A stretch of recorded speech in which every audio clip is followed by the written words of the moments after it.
Amid the hiss of boiling oil and the flickering kitchen lights, a small figure stood there, hands trembling, eyes glistening with tears. Yet her back remained straight. Emma Dawson didn't beg for forgiveness. She didn't cry, she didn't plead, she simply lifted her chin. Looked Scott Monroe, the man who had relentlessly crushed her, straight in the eye and said, "I haven't eaten in 2 days. I've scrubbed your vomit off the bathroom floors. I've taken the shifts no one else would dare touch, and now you treat me like garbage." As her words rang out, the entire kitchen fell silent. It wasn't the sob of someone broken. It was the awakening cry of a system rotting from within. And it was the moment Ethan Carter, founder of Willow Creek Diner, realized he could no longer stand idly by. Not for another second. If you believe that the courage of ordinary people can change the world, if you've ever wondered whether kindness still exists in the darkest corners of life, then join us on this journey. Don't forget to hit like, share this story with someone who needs a spark of hope, and subscribe to our channel so you don't miss more heart-stirring journeys like this. Now, then let's begin. Cold, desperate, alone. The girl wasn't stealing, she was just struggling to survive, and he sitting in the shadows wasn't merely observing, he was awakening. This wasn't the usual story of business or power. It was raw, real, and painfully honest. A waitress forced to eat leftovers from a trash bin, an executive hiding under the guise of a kitchen worker, and a secret big enough to either destroy or save everything. If you ever doubted that kindness still existed, this story will remind you why it still matters. Stay until the end and share your feelings in the comments. If the story touches, you don't forget to like and subscribe to join more powerful stories like this. Tomorrow, the real work will begin. Ethan Carter sat motionless in his battered, decade-old Honda Civic, the engine silent, his gaze fixed on the faded Willow Creek Diner sign blinking under the weary streetlight. A thin layer of mist clung to the windshield. It was 2 a.m. early March. The Brookhaven branch, once a proud gem among the Midwest diner chain, now looked more like a forgotten greasy spoon than a piece of a booming success. The parking lot was empty. A lone kitchen light flickered weakly. A crumpled paper cup tumbled across the asphalt like a stray thought. This place had once pulsed with life. Now it was just the whisper of decay.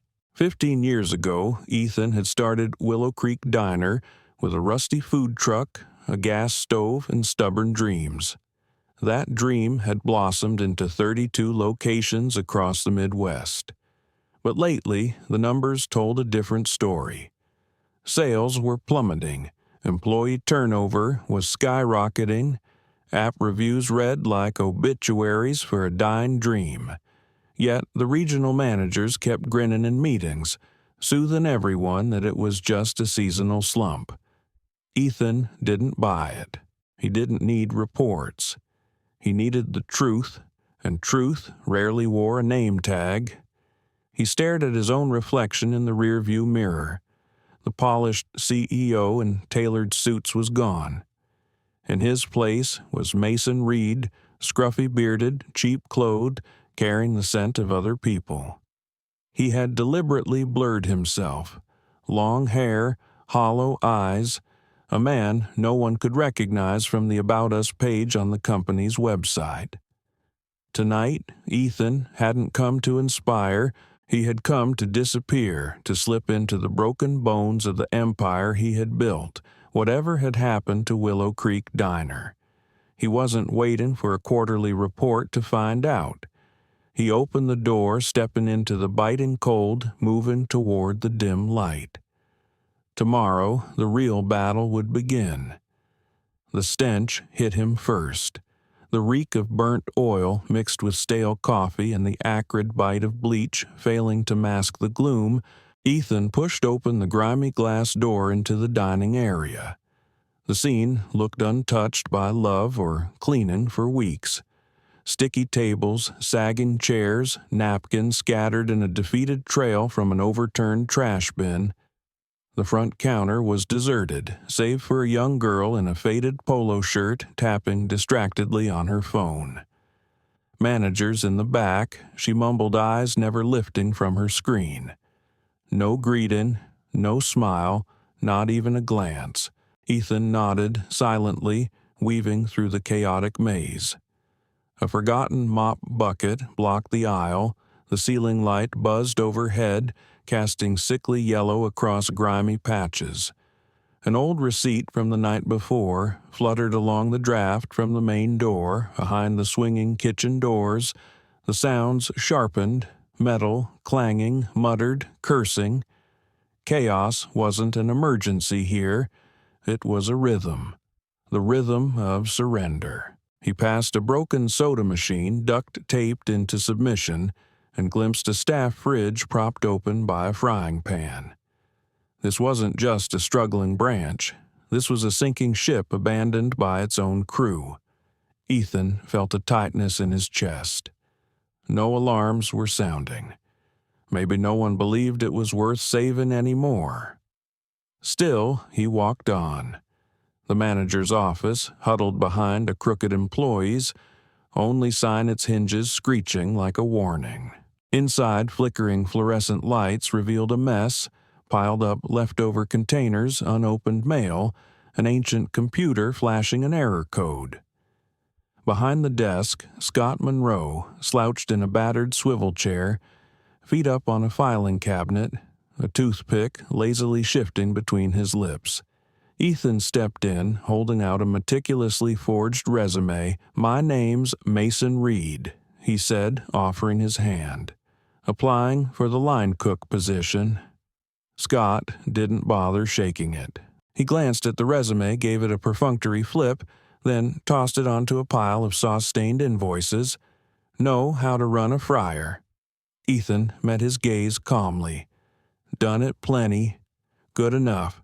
Start tomorrow, $10 an hour. Don't be late." Scott jerked his chin, his grease-slicked finger jabbing at Ethan's screw up once, and you're out. No further questions. No ID checks. No suspicion over the fake restaurants listed on the resume. Ethan's stomach twisted. Not from nerves, but from the cold, casual neglect that smothered this place. He nodded, keeping his cover intact. "I'll be here." Scott plunged back into his phone as if Ethan's existence didn't merit a second thought. Ethan left the office quietly, the door snapping shut behind him with a dry click. The curtain had just lifted. The show had begun. Emma Dawson's eyes darted quickly from side to side as if she were stealing right there in her own workplace before she vanished toward the dumpster out back. Curiosity gnawed at Ethan Carter. A few minutes later, he quietly followed. The alley behind the diner was freezing the ground, coated in a thin layer of frost, and the air was thick with the nauseating stench of rotting meat. He spotted Emma curled up beside a dumpster, clutching a crumpled sandwich wrapped loosely in foil. She took a hurried, tiny bite, desperate enough to not care, until she sensed someone approaching Emma. Froze the sandwich slipping from her hands, her whole body going rigid. "Hey," Ethan said softly, raising his hands, voice gentle. "I'm not here to get you in trouble. Are you okay?" Emma didn't move, her eyes wide with fear. Jaw clenched tight. "Please, don't tell Scott Monroe," she whispered. "He'll fire me. I swear I'm not stealing. We don't get staff meals anymore." Ethan felt his heart clench. This wasn't careless hunger. This was survival. He didn't question her. He didn't press or embarrass her. He simply nodded and stepped back, giving her space. Because sometimes truth doesn't shout. It reveals itself quietly through hungry eyes, through silent shame, Later that night, as Willow Creek Diner slowly emptied out and a heavy silence settled over the space, Ethan spotted Emma again wiping down a corner table. Her movements were sluggish, more exhausted than ever. He approached carefully, making sure not to startle her again. "I'm not going to tell anyone," Ethan said quietly. "But can I ask, why are you eating out there? Why not ask for help?" Emma hesitated, her eyes locked on the rag in her hands. "We used to get staff meals," she mumbled. "Then Scott said they had to cut costs. After that, they cut shifts too. I'm lucky if I get 3 shifts a week now." Her voice cracked. "I live with my mom. She's really sick, no insurance. I have to scrape together everything I can for her meds and food money just." The last words shattered in her throat like a pane of glass about to splinter. Emma dropped her head, still scrubbing a spot that had long been clean until Ethan gently took the cloth from her hands. "I thought this job would save us," she whispered, "but now it feels like it's crushing me." Ethan stood there, letting her words settle in his chest like heavy stones. He wanted to say something, anything that might ease the weight she was carrying, but he knew no words could fix the truth. This place bore his name. It was he who had trusted people like Scott Monroe, and that trust had cost people like Emma the one thing they had left, their dignity. Ethan simply nodded and turned back toward the kitchen, his footsteps heavier than ever. What he had seen with his own eyes was bad enough, but what he was feeling now was far worse. "Can I have everyone's attention for a moment?" Ethan Carter's voice rang out across the cramped kitchen. Heads turned eyes wide and wary. Behind him, the fryer hissed and sputtered, sounding ready to explode. "My real name isn't Mason Reed." Ethan continued, slowly pulling the worn flannel shirt over his head, revealing a crisp white dress shirt underneath. "I'm Ethan Carter, founder and CEO of Willow Creek Diner." A plate slipped from someone's hands and shattered on the floor. A few gasps filled the air. Even the dishwasher stood frozen scrub brush still in hand. The smirk that had been plastered on Scott Monroe's face vanished instantly. His mouth opened as if to speak, then closed again as if words had been ripped away. "I came here in disguise," Ethan said, voice steady, "because I sensed something was wrong, and what I found was much worse." He turned his gaze sharp and unwavering, landing squarely on Scott's slashing wages, stealing tips, forcing young staff to eat out of trash bins while untouched food got thrown away. "You're finished." Scott gaped speechless. The silence grew dense, choking the air. "Pack your things and get out," Ethan said, his voice carrying not a hint of hesitation. For the first time in days, a flicker of hope lit in the employee's eyes. Nora Simmons lifted her head from behind her clipboard, stunned. A cook clapped softly, then another joined in. The applause, hesitant at first, grew louder, awkward but genuine. Ethan calmly stepped down from the makeshift stage, heart beating steady. He took a deep breath. This was only the beginning. Scott Monroe didn't leave quietly. He blocked the doorway, a duffel bag slung over one shoulder, his face, pale jaw, clenched with rage. The employees huddled toward the corners, hiding behind kitchen racks and counters, as if they still couldn't believe the storm had truly passed. Ethan stood firm at the prep station, arms crossed, his eyes steady. Scott's gaze swept the room, lingering far too long on Nora before drifting into the distance. He gave a twisted, bone-chilling smile. "You think this is over?" he hissed through gritted teeth, his voice dripping with venom. "You've already lost." "Scott," Ethan answered, unflinching, but it was clear Scott was no longer speaking to him. He cast one final burning look, then spun on his heel, the door slamming behind him. No one spoke for several minutes. Even the usual kitchen clatter seemed to hold its breath. Ethan exhaled slowly. He knew threats like Scott's didn't simply vanish. They festered, hid in cracks, waited for their moment to ignite. And Scott Monroe's twisted smile had looked exactly like a lit fuse. In the days that followed, Brookhaven became a different world, not perfect, not gleaming, but it began to breathe again. Ethan officially appointed Nora Simmons as acting manager. No longer hiding behind a clipboard, Nora now stood tall, transforming her to-do lists into action plans. She reorganized the schedules, added proper break shifts, and brought order back to a place that had been ruled by fear and guesswork. The mysterious wage deductions stopped. The tip skimming stopped. The silence stopped. Suppliers were called in. Fresh produce replaced the wilted stock. The fryers were scrubbed clean. The soda machine was repaired. Even the lighting in the dining area brightened, swapping the dreary yellow glow for a crisp, clean white. But the greatest change wasn't in the equipment. It was in the people. The cooks began to joke lightly as they worked. The young dishwasher, once chronically late, now showed up early, his sleeves rolled up, ready for his shift. For the first time in months, customers weren't just eating their meals. They were genuinely smiling and offering real praise.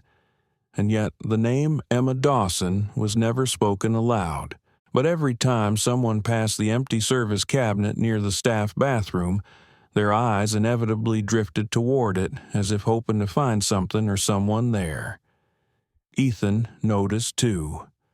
One afternoon, he stood silently in a corner of the kitchen watching the new rhythm of life take hold. The gears of the place turning smoothly again without the screeching pain. But deep inside a hollow ache remained, because redemption meant nothing if those who suffered the most couldn't be there to see it. And for Ethan Carter, that could only mean one thing. He needed to find Emma. Not as a CEO, but as a man who had failed and refused to let that failure steal her story. True leadership isn't about sitting high above and passing judgment.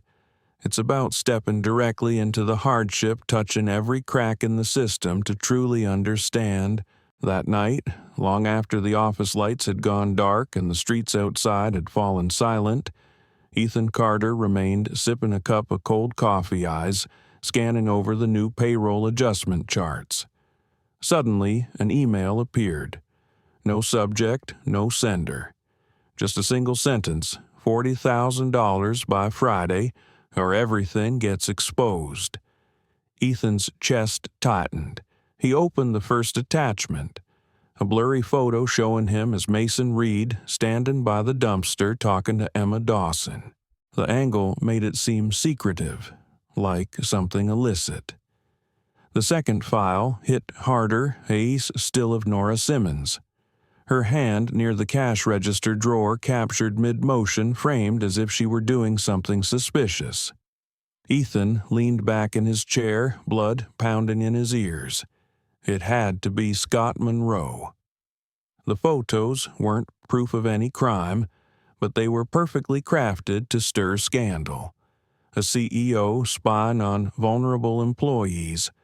A manager caught embezzling. One leak, and Willow Creek Diner's fragile recovery would collapse overnight. He immediately called Nora into the office. She stood frozen, her hands trembling as she stared at the photos. "I didn't take anything," Nora said, her voice cracking. "I was just counting the till. It wasn't even my shift. He must have staged it." Ethan didn't hesitate for a second. "I believe you," he said firmly, "but this isn't just blackmail. It's a trap, and we're not walking into it." He shut down the email, jaw tightening. If Scott wanted a war, he had picked the wrong opponent. Ethan picked up the phone and dialed a familiar name, Logan Brooks. A former detective, now a private investigator, his face lined with age, a lingering scent of mint, and old cigarettes following him like a worn-out badge.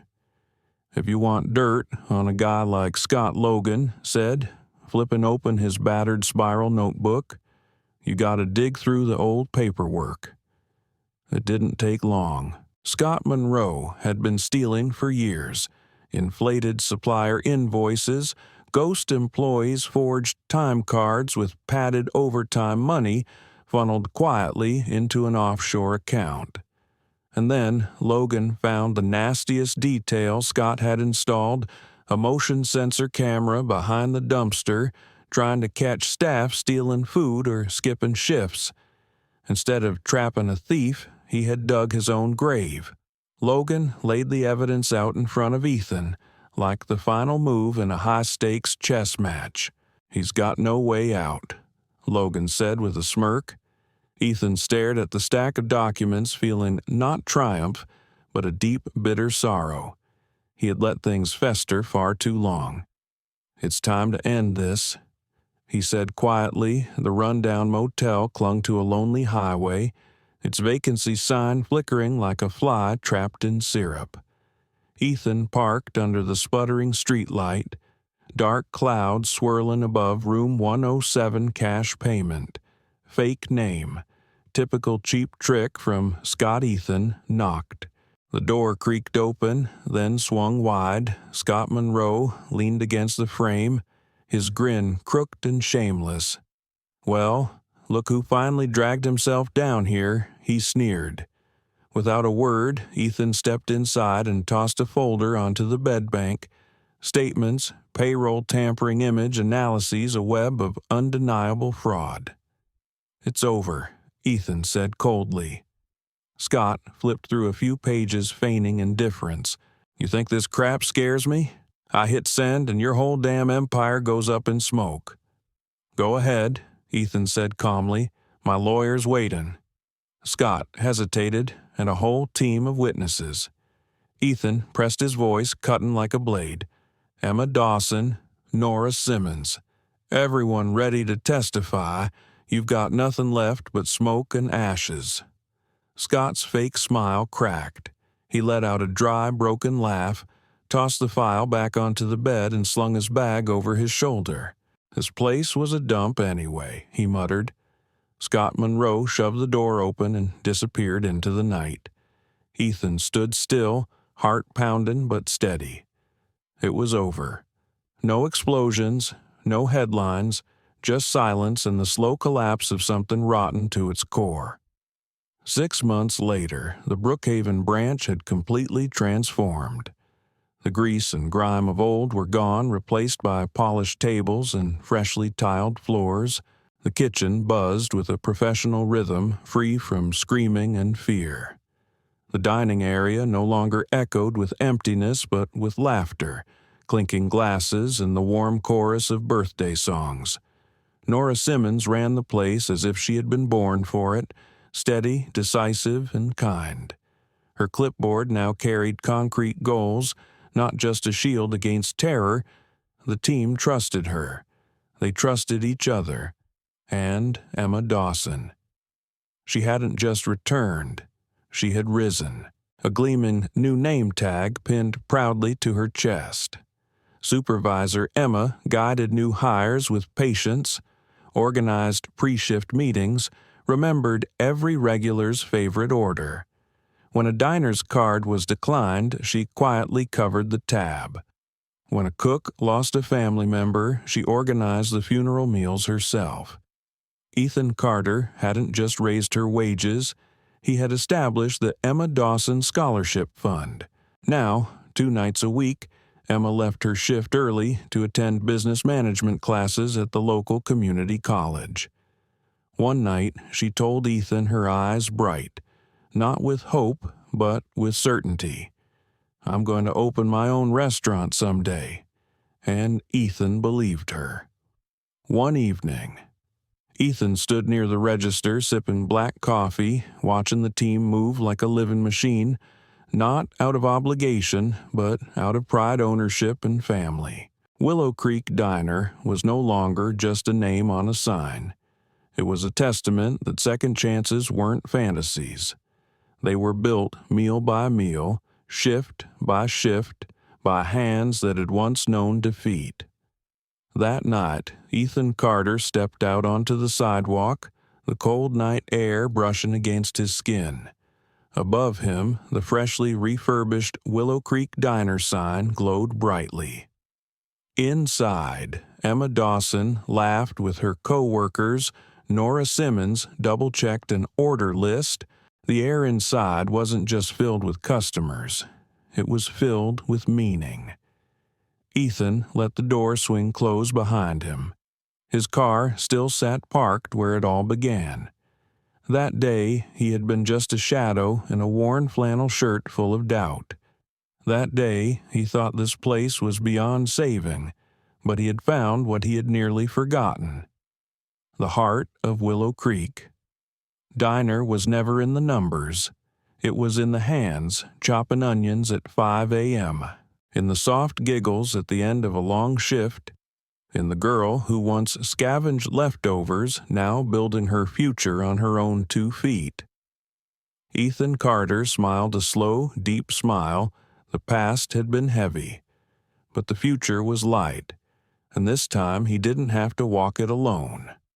Sometimes a true leader's greatest strength doesn't come from behind a desk. It comes from sitting down beside the broken Ethan Carter. Never set out to be a hero. He was simply searching for the truth. But what he found was a mirror, reflecting everything he had built and everything he had forgotten. Policies that looked flawless on paper had in reality left people like Emma Dawson to silently wither in poverty. But Emma had never needed saving. What she needed was to be seen. Her strength wasn't in shouting. It was in quiet perseverance in the way she showed up to work every day, in the way she spoke the truth even when her voice shook, in the way she returned not to prove anything, but to lift others with her. This story was never about pity or charity. It was about dignity, about seeing beyond numbers to recognize the real people behind them, about having the courage to step forward even when the truth was uncomfortable. We live in a world that has grown far too used to ignoring the silent ones, the tired hands, the unspoken cries for help. But maybe if we listened a little more, if we dared to look a little closer at the pain, if we were willing to act a little sooner, maybe then there would be fewer heartbreaking stories left to tell. If this story touched your heart, please support us by subscribing, hitting the like button, and sharing your thoughts about the moment that stayed with you. And don't hesitate to share this story with someone who might need a spark of hope in their life. Because real stories aren't just for entertainment. They awaken something within us, something worth remembering forever. There are battles that don't erupt with gunfire. There are heroes who wear no capes, only people quietly standing up, lifting one another through days that once seemed impossible to survive. Ethan Carter didn't save Emma Dawson. It was Emma's own courage that saved an entire community, reigniting what many thought had been shattered beyond repair. Their story reminds us dignity isn't found in perfect reports.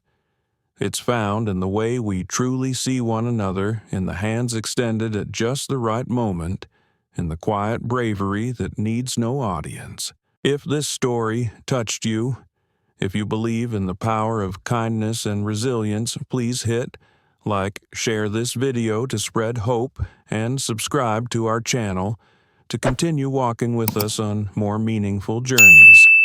Thank you for staying with us until the very end. We look forward to seeing you in the next story.